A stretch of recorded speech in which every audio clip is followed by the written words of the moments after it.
Bekobay Mahajanga faharoa tovolahy iray izay maty voatifitry ny zandary izay nanao tifidantitra ary roa no naratra tao amin'izay Bekobay Mahajanga faharoa izay. Ka ny pisipitsony mahakasika an'izay ny fakafakaina amintsika atao anatin'ity vidéo ity ka manasa antsika rehetra anaraka an'ity vidéo ity hatramin'ny farany.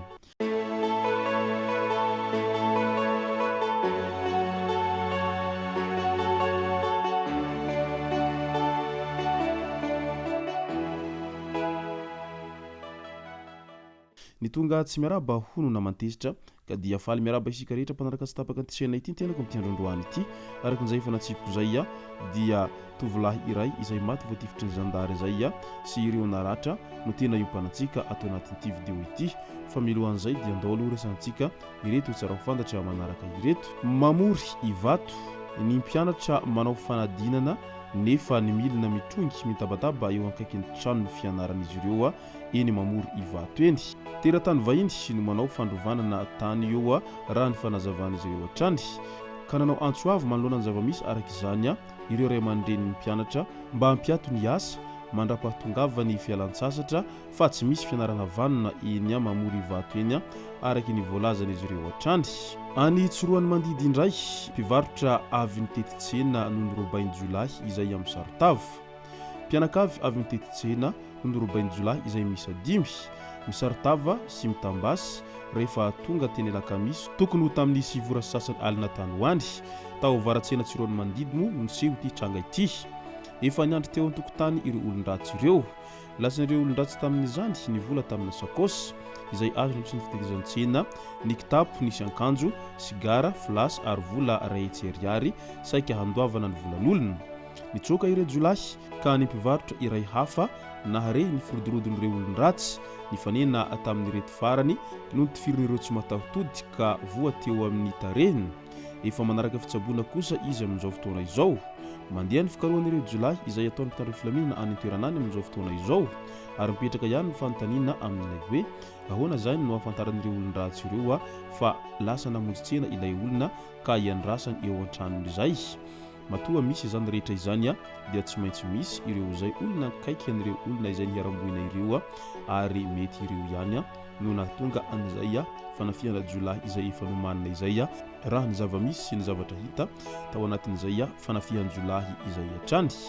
Distrikan'ny Manjakandriana indray no soratan'ny ministeran'ny fanajarenany tany sy ny raharahantany tao distrikan'ny Manjakandriana faritra Analamanga ny fampiharana ilay komity vaovao napetraka isaky ny distrika hamahana ny olana ara-tany manerana ny nosy. Tany mirefy 700 mahery izay efa ipetrahan'ny olona no nisy ny sandoka ho tompony tao Mandraka distrikan'ny Manjakandriana. Rehefa voaray ny fitarainana nahetsika ny komity izay nitariny OMC midina tany fotony namory ny fokon'olona ary nampita izany tany amin'ny ministera Vaobe. Rehefa natao ny fijerena dia hita fa hosoka ny filazan'ilay olona izay milaza ho tompony tany. Amin'izao nafindra amin'ny fanjakana io tanin'ny kolon teo aloha io ary haverina sy omena ireo vahoaka ao an-toeranao avy hatrany ny taratasy manamarina fa azy ireo ny tany hoy ny minisitra hatrany. Midika izany fa miasa mafy ny minisitra amin'izao fotoana izao mba hamerenana ny tany amin'ny vahoaka malagasy amin'izao ankehitriny izao izay. Handrano manalina indray ny roso tamin'ny fandrodanana ireo trano izay miorina eo ambonin'ny lakandrano ny commune. Ny roso tamin'ny asa fandrodanana tamin'ny trano R+1 sy ny tokantrano kely iray miorina ambonin'ny lakandrano eny amin'ny faritra Andranomanalina ny commune Antananarivo renivohitra tamin'ny iny herinandro lasa teo iny araka ny fanapahana munisipaly. Trano nahazona fitarainana avy amin'ny mponina noho izy ireo manakana ny fikirinan'ny rano maloto ka miteraka fiakaran'ny rano sy ny fahasahiranana ara-pahasalamana. Hitohy ary tsy hijanona ny hetsika izay fampanarahan-dalàna izay hoy ny fanazavany tompon'andraikitra hatrany. Any Antsirabe araka ny tatitra navoakan'ireo mpitandro filaminana ao Vakinankaratra dia olona 400 no voasambotra ary 70 tamin'ireo no nahiditra ponja avy hatrany tao anatin'ny ray volana. No ireo raha samihafa mahakasika ireo fandikan-dalàna sy ny tsy fandriam-pahalemana no anton'izany rehetra izany. Nahatratra 30 ny fitarainana momba ny vakitrano ka olona 420 no voasambotra. Ny 120 tamin'ireo no nahiditra ponja. teo amin'ny fanendahana sy ny sintomahery misy 270 ny fitarainana voaray nahatratra 720 ireo olona izay voasambotra ka 470 tamin'ireo no nahiditra ponja.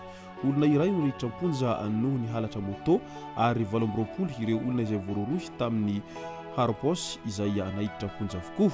Mikasika famonoan'olona tranga telo samihafa no hita tao anatin'ny enim-bolana ka olona 5 no voasambotra tamin'izany. Eo amin'ny ady amin'ny zava-mahadomelona olona 70 no voasambotra niaraka tamin'ny rongony izay misy 50 fonosana.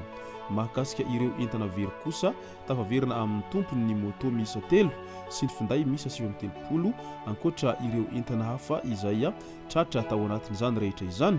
Midika izany fa tsy miravoravo tanana ny mpitandro filaminana izay miezaka mampandry fahalemana amin'izao fotoana izao ary tsy handefitra amin'ireo mpanao ratsy ao anatin' izany rehetra izany. Andao amin'izay ho resantsika ny mahakasika an'ity tovolahy iray izay maty voatifitry ny zandary izay nanao tifidanitra ity. Tovolahy iray no maty tsy tradrano, roa ny naratra mafy vokatry ny tifidanitra nataon'ny mpitandro filaminana tao Bekobay mahajanga faharoa saingy izao nahavoolona izao. Nandritra ny hetsika festival Varomaitso nitohy tamin'ny alpantizana no nitrangan'ny loza araky ny voalaza trany. Raha ny fantatra dia efa mamo ilay zandary ny tifitra.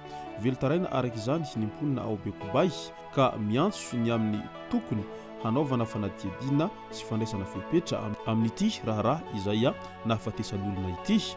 Andrasana kosa ny fanampim-baovao avy amin'ireo tompon'andraikitra any an-toeranany hahafantarana ny zavatra tena misy marina tao anatin' izany rehetra izany.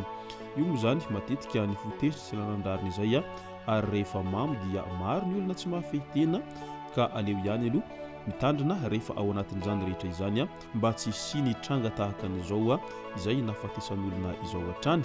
Eny ary matetika ihany koa maro ireo olona izay tsy mahafehitena ao anatin'izay resaka toka sy ny hamamona izay ka mananao foana ihany koa ny sasany ary raikitra amin'izay ny ady rehefa avy eo.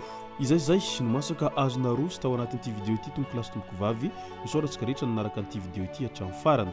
Aza dino ny milaiky ny video antsika ary tsara voatrany ny miabone amin'ny chaîne antsika mba ahafahanareo manaraka tsy tapaka ny video izay lefa nahita isan'andro. Tompoko lasy tompoko vavy mankasitraka dia mirary soa.